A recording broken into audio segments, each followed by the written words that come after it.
Summary of the book: The Power of Now. Understanding what it means to be present, how thinking and non-acceptance drive much of humanity's suffering, and how to live a life with less suffering are all topics that Eckhart Tolle addresses in his exploration of presence, thinking, and spirituality. Lessons learned. This moment is your life. Your life is a temporal reality. Time is of the essence in your present existence. Your current situation is a mental matter. The life you're living is a genuine one. It's easy to forget, but all of life happens right now. However, your financial situation, professional standing, and relationship status are all mental constructs. Far too often, we let our thoughts completely overwhelm the here and now. The result is that we confuse our own interpretations of the world with reality itself. To complain is to refuse to accept. To complain is always to refuse to accept the current reality.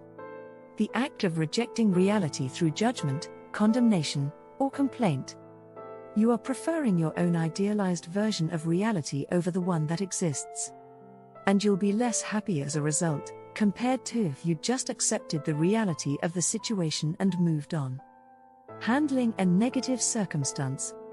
If you're unhappy with your current situation, you can either change it, accept it as is, or leave it altogether. Unhappy situations can be left as is, altered, or accepted. So long. Don't grumble. You must refrain from fighting. Avoid negative emotions. Your options are to either walk away, make some adjustments, or just deal with it. It's a simple framework, but I find myself turning to it often when faced with unwelcome facts. Freedom from thought is what it means to be present. When you are completely immersed in the present moment, your mind is at rest. You sit motionless, yet alert. When your level of concentration drops below a certain point, thoughts begin to flood your mind. The mental chatter starts up again, and the peace evaporates. You have traveled through time and space. Obsessive thought processes have evolved into a widespread epidemic. Most people can't listen because they spend all their time thinking, says a famous philosopher. Most of us spend a great deal of time thinking, and compulsive thinking is the norm. Consciousness brings us into the mental noise that clutters our days, rather than keeping us highly alert and free of thought, both of which are necessary for being in the present moment. However, if we can conquer our collective disease of obsessive thinking, we will be better able to focus on the here and now. Relationships and the perils of the mind. When you let your thoughts direct your actions, difficulties will arise. When you're in tune with your body on a deep level, you clear out mental clutter and make room for the relationship to flourish. Never give in to the temptation to let your thoughts dictate your actions. If you do, your relationship will suffer because of the strain placed on it by your own inner turmoil. Instead, cultivate solitude and calm to help your connection grow. No one really dies, we just think they do.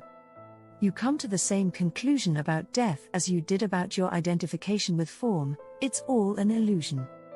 Death is simply the end of all pretenses. Like being born, running into an old friend, or getting a new job, dying is just another event that happens to us. Recognizing death as an inevitable part of life allows us to stop clinging to the illusion that we will always be alive. Acknowledge your partner's worth to you. To bring about positive change in a relationship, it is essential to accept one's partner exactly as they are, without trying to alter or improve upon them. The relationship problems you bring upon yourself by trying to judge or change your partner are fatal. Accepting your partner for who they are will lead to fewer conflicts and a more harmonious dynamic.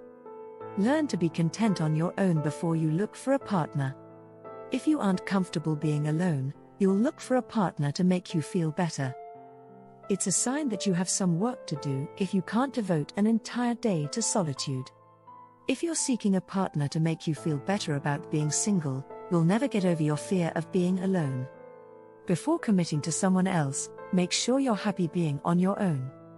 You'll be doing your relationship a favor by doing this. In search of a definition of forgiveness. Someone has said something to you that is hurtful or insulting. You let the negative energy pass through you without reacting to it in any way, whether that's with aggression, defensiveness, or withdrawal, all of which come from the unconscious. Do not put up any sort of fight.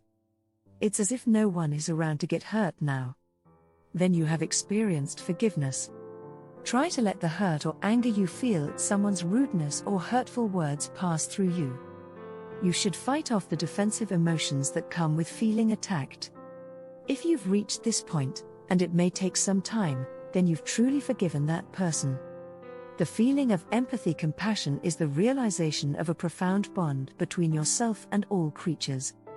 This quote was included in the eulogy I wrote for my mother, the kindest person I've ever met. What a lovely, straightforward definition of compassion.